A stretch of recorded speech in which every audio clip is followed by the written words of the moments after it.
attack on our security personnel who are out there simply because they want the law to be enforced.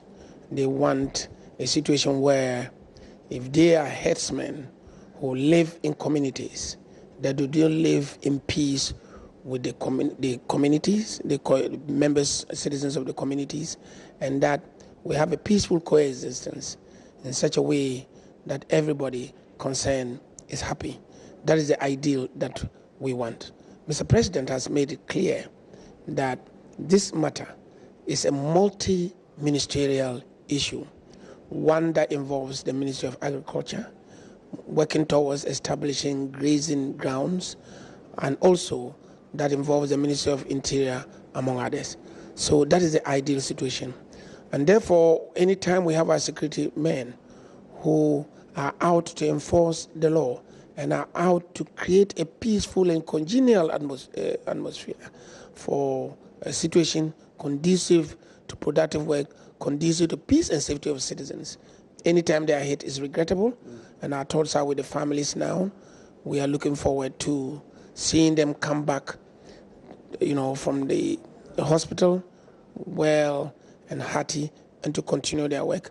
But obviously, we want to make it clear that no one would be allowed to take the laws of this country for granted, and as much as possible, we're going to work to make sure we bring the perpetrators to book.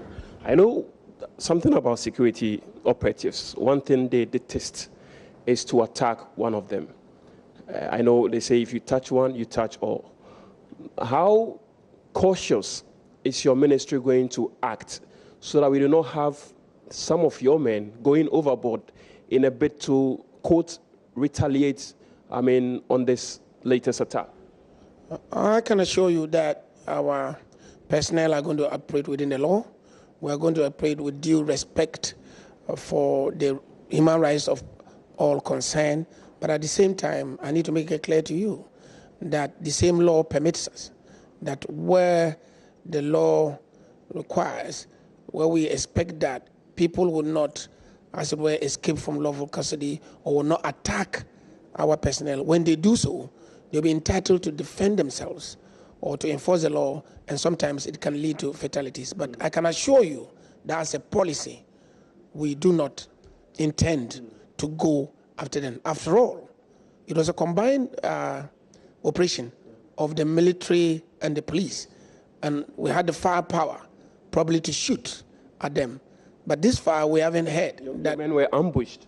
Yes, they were ambushed, and therefore I can assure you that we are not going to do anything outside the law. But at the same time, I want to caution that nobody should try to push the personnel. If you push them and they find themselves in a situation where they need to defend themselves or to enforce the law itself agrees that in certain situations, necessary force will be applied. That is the line.